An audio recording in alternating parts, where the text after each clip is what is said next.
Horror remakes are on everyone's mind, whether that be for a good thing or a bad thing. Some people love horror remakes, some people just hate horror remakes and hate the idea of Hollywood remaking their favourite horror film. And everyone talks about the famous horror films, the famous horror remakes, like the Texas Chainsaw Massacre, Friday the 13th, Halloween. But here are 10 horror remakes that you forgot existed.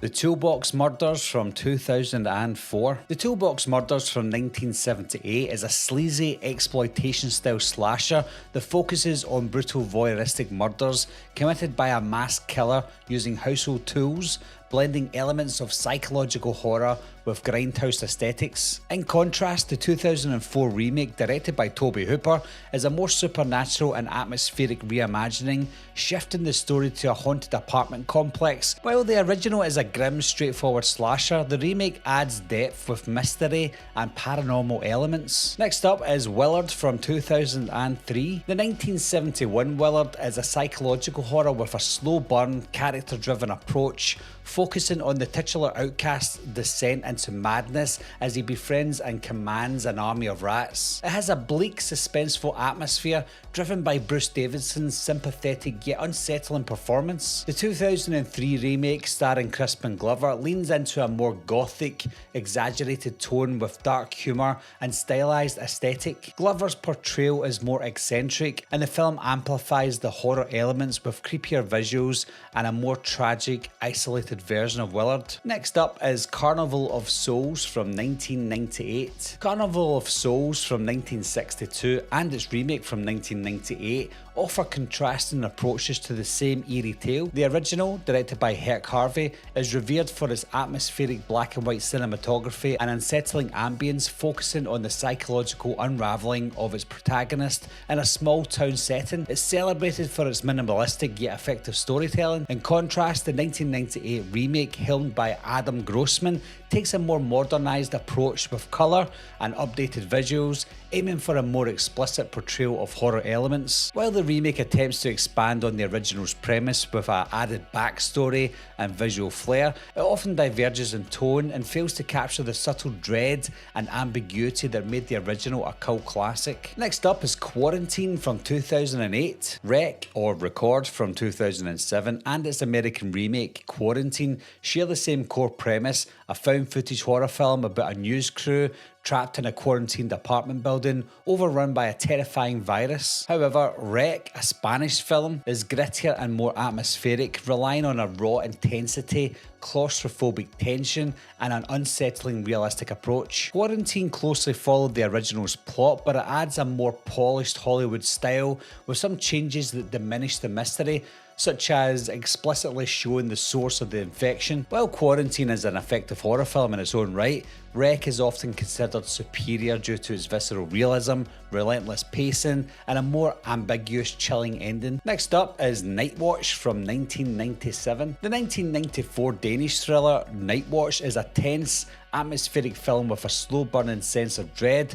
while the 1997 remake follows the same story, but it adds a glossier, more Hollywood-style presentation. Both films centre on a night watchman at a morgue who becomes entangled in a murder case, but the original leans into its eerie minimalistic storytelling, whereas the remake, despite having a strong cast, feels more conventional and less unsettling. While the Danish version thrives on the psychological tension, the remake plays it safer, making it less impactful by comparison. Next, we've got April Fool's Day from 2008. The 1986 April Fool's Day is a cult classic slasher with a clever twist, blending horror and dark comedy as a group of friends get picked off one by one, only to reveal it was all a prank at the end of the day. The 2008 remake ditches the charm and suspense of the original, opting for a bland, straight-to-video style thriller with wealthy socialites and a less satisfying twist. While the original played with expectations in a fun way, the remake feels forgettable, lacking the same tension,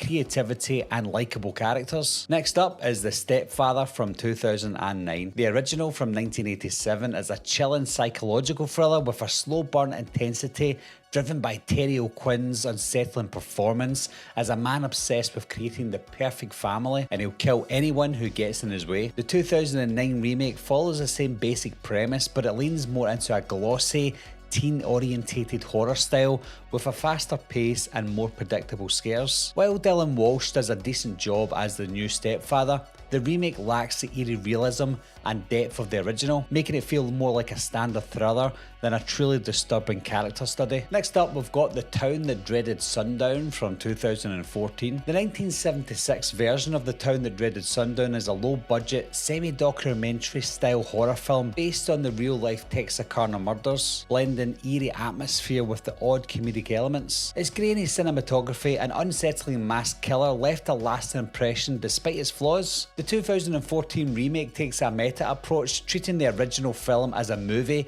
within its own world, while introducing a new storyline and modern slasher elements. It's more polished, bloodier and self-aware, but some argue that it loses the raw creepiness of the original. Both have their merits, one as a cult classic and the other as a slick reimagining. Next we've got Cabin Fever from 2016. The 2002 Cabin Fever, directed by Eli Roth, had a raw indie horror charm with a mix of dark humour and gruesome body horror that made it stand out. It felt fresh and unpredictable with an eerie atmosphere and characters that, while flawed, had some personality. The 2016 remake, on the other hand, followed the same script almost scene for scene, but lacked the energy and originality of the original. It felt unnecessary, offering little improvement in effects or storytelling, making it feel like a duller, lifeless version rather than a true reimagining. Lastly, we've got Mother's Day from 2010. The original Mother's Day from 1980 is a gritty, low-budget horror film with a darkly comedic edge, following two deranged brothers who kidnap and torture women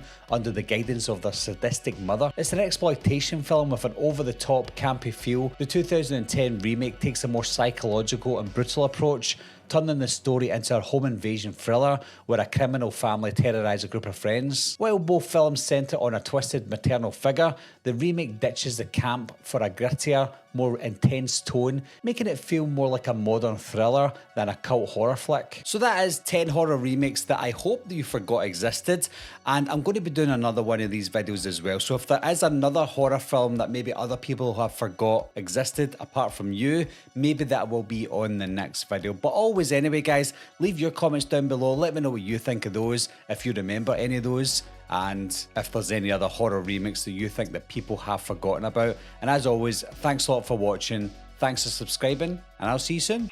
Meeting adjourned. I'll be right back. What are you waiting for, huh? Coming to get you, Barbara. Ever played Skin the Cat? Someone's in the back!